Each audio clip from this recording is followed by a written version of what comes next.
속의 세계입니다.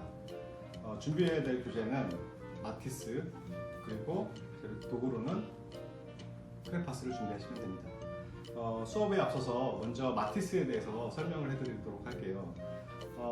마티스는 여러 선생님들이 좀 낯선 이름일 수도 있고 아니면 한 번쯤은 들어본 화가일 수도 있는데요. 마티스는 야수파 화가로서 가장 유명한 그런 대표적인 화가라고 할 수 있는데요.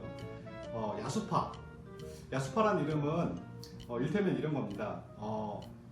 마티스와 같은 류의 화가들이 전시를 했는데 그림을 내놓았는데 그림들이 다 하나같이 너무 야만적이야, 너무 야수 같아. 그런 데서 따온 어떻게 보면 부정적인 이름으로 불리웠던 단어인데 그것이 가장 마티스의 작품을 쉽게 설명할 수 있는 이름이라고 해서 명명한, 그러니까 그렇게 해서 만들어진 것이 야수파입니다.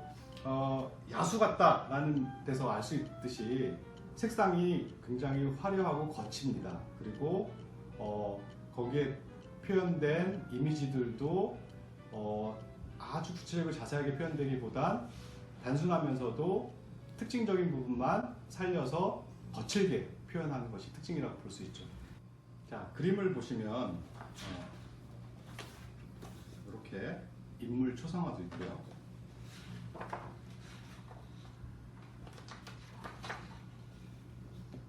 이런 그림도 있고 또 이런 생면으로 그린 그림들도 있습니다. 자, 이렇게 한번 가볍게 그 마티스의 작품들을 봤는데요. 금방 그 특징들을 발견할 수 있을 것 같아요. 왜 야수 같다고 했는지 어떻게 얼핏 생각이 드시나요?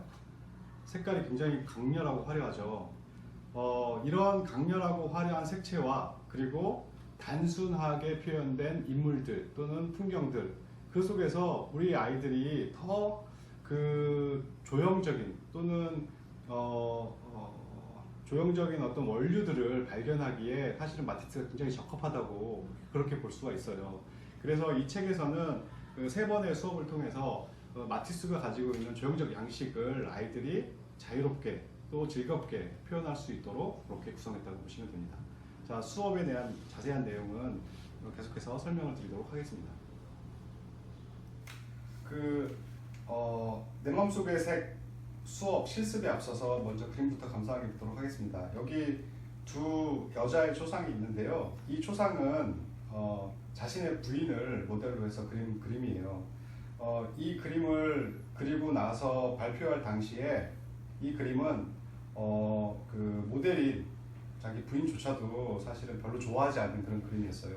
왜 자신의 모습을 이렇게 예쁘지 않게, 아름답지 않게 표현했느냐, 그런 잔소리를 되게 많이 들었겠죠. 실제로 그랬고요.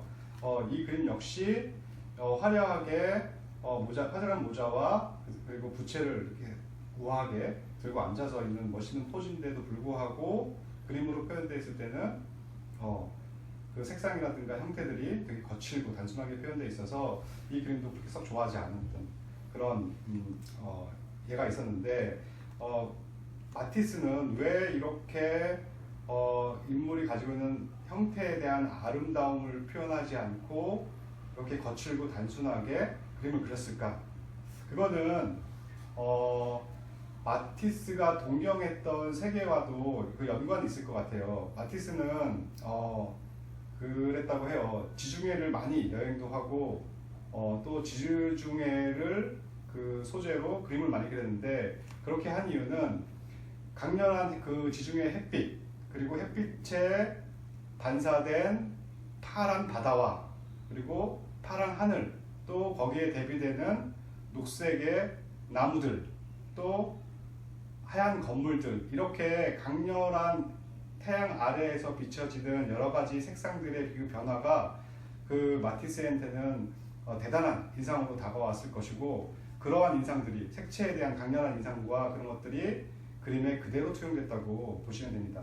여기 그 인물의 얼굴을 표현하는 것에 있어서도 사실 우리가 흔히 알고 있는 피부색과는 좀 다른 연두색이 가운데를 이렇게 가로지른다든가, 좌우가 피부의 색이 다르다든가, 또는 머리카락의 색이 청색이라든가 뭐 이런 배경에서 이런 커다랗게 3면에 다양한 어떤 보색의 배치. 보색이라고 하면 서로 반대되는 색깔의 계열이죠.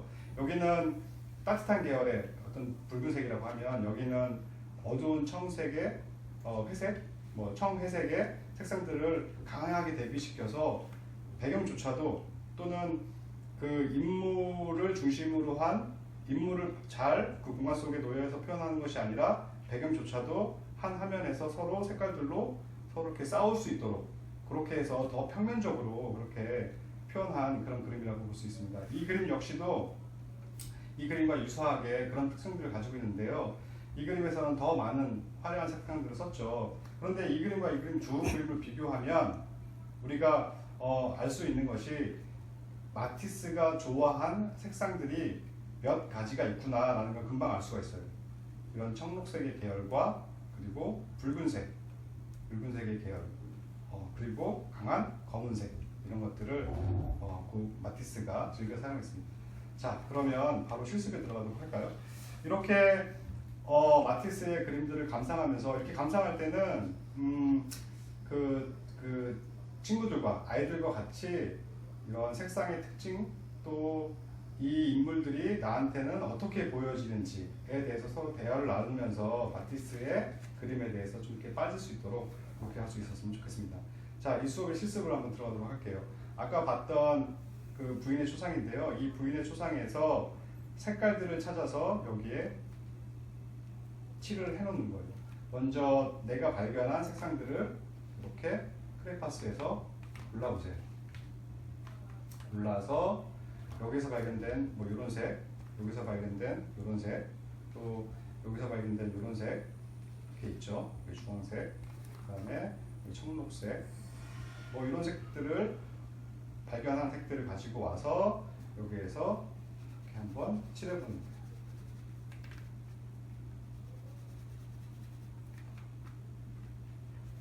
이 비어있는 칸보다 내가 골라온 크레파스의 색이 더 많아도 상관없어요.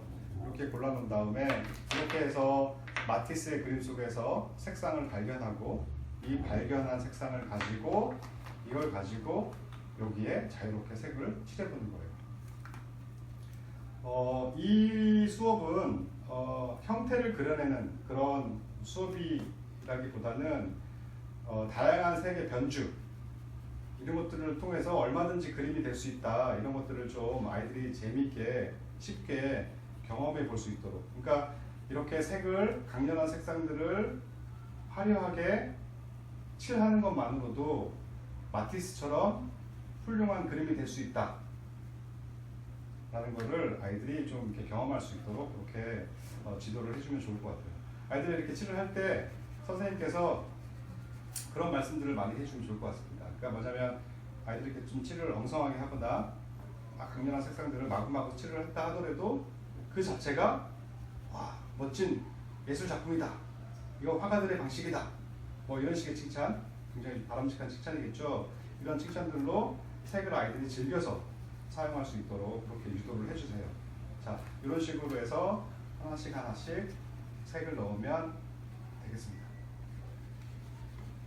점점 빈 공간 안에 색들이 채워지면서 어떤가요? 색들이 채워지면서 되게 멋진 회화 제품이 되는 것 같죠?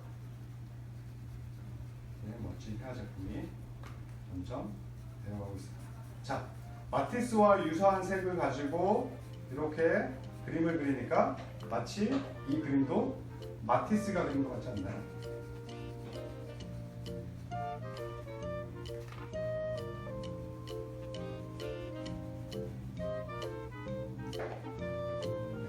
마티스의 인물화가 완성됐습니다.